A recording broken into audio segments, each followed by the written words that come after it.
You know, it's almost like your birthday with a package from China, so let's go.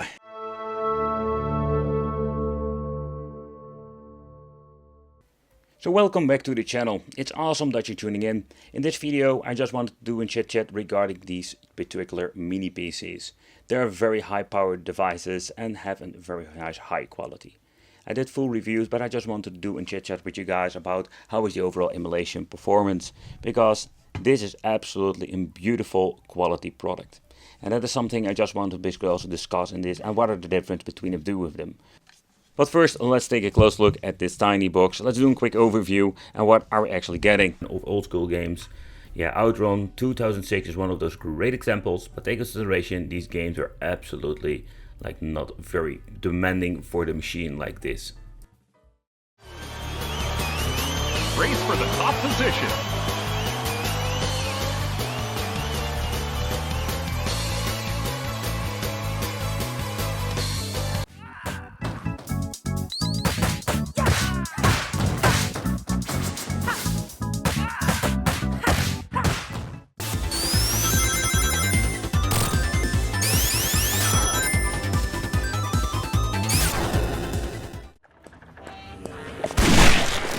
Doesn't anybody stay dead anymore?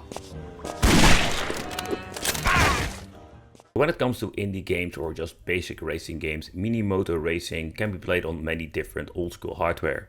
But I can tell you, when you have certain games, you're going to basically pump them up when it comes to shadow effects and all kinds of shenanigans you can put in the game. Some of them are pretty damn, let's say, demanding. But this Beelink, also same thing with the previous games, no problem whatsoever.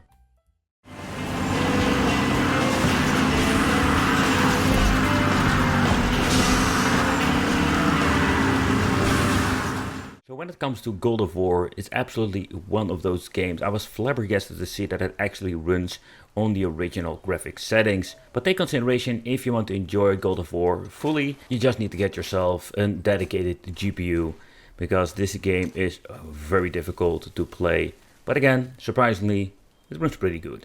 Let's try some Crash. I love this game, by the way, the old school trilogy. But with previous game systems, we needed to put everything on low. But with this particular game box, I was surprised to see that we can put every single setting on high and full HD resolution. But there is a catch. When you're looking closely to the FPS meter, you will see that it runs around 55 FPS. And it can even dip all the way to the 50. But actually, when you're just playing the game, I don't really actually notice it. For the first test bench, let's take a close look at some God of War for the PlayStation Portable with the PP emulator. Everything going to be setting to the highest and maximum level, especially when it comes to the internal scaler. Let's get ourselves a save state load and let's try.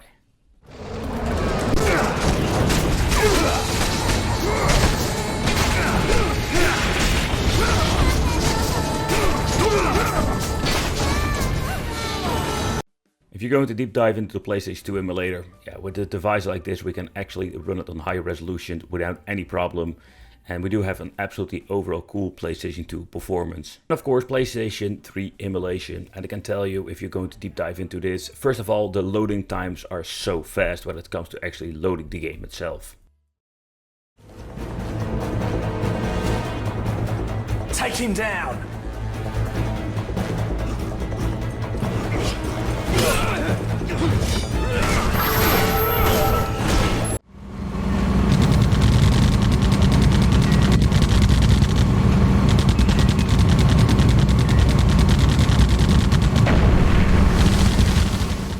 Play Xbox Classic without any problem. When it comes to Xbox 360, it's going to absolutely being a mixed performance where Forza 2 doesn't even run at all.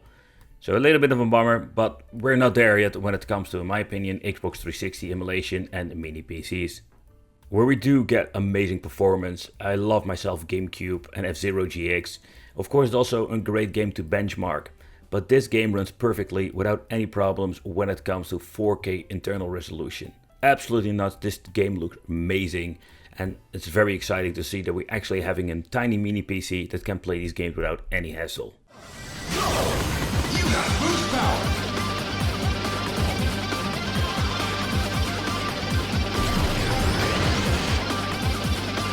We have so many different devices that can actually play some Sega Dreamcast.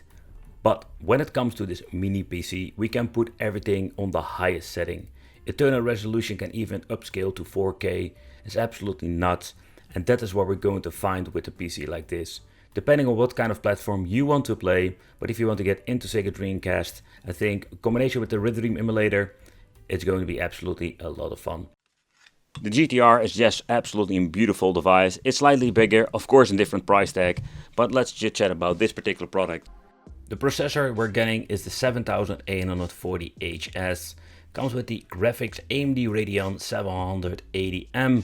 Operating system will be Windows 11. Storage capacity 1TB. For gaming is not a lot. Then having 32GB dual channel memory.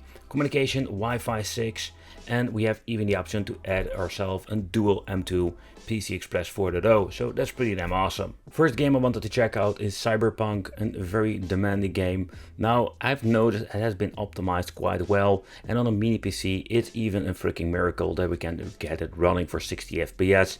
I did need to lower every single graphics to low, so that is something you need to take consideration, but it still looks pretty damn great on this. Dirt 5 was absolutely a cool game to try out on this. I needed to force it all the way to 1080p. Just wanted to see what happens if you're going to use 1080p and just check out if you're going to force it to low medium settings. I've been tweaking quite a long time with it, but I've noticed you need to put everything on low to get the best results.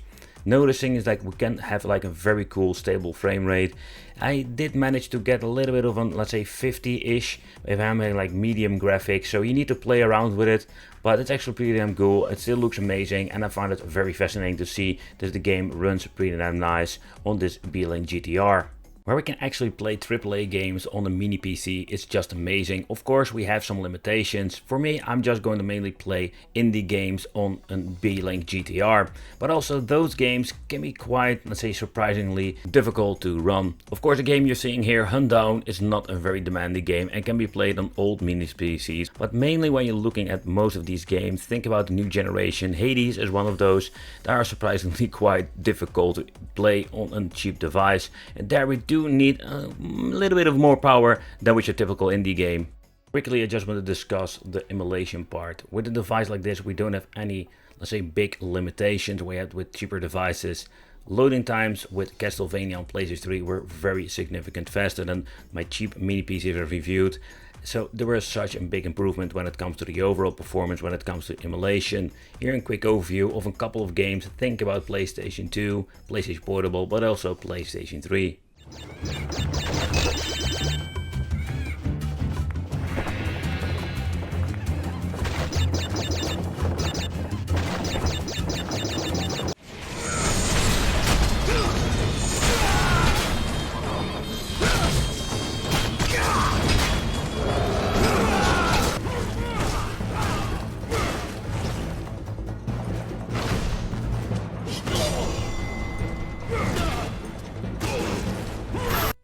Emulation performance is absolutely great on both of the devices, but of course with different devices, different form factors, different configuration, but also in different price tag. It's also what kind of games you actually want to play. So first of all, I love this compact, let's say, design. Of course we're missing out a couple of USB ports, but I can actually live with this. For example, you need to use a USB hub, but this is more compact and easy to bring with you.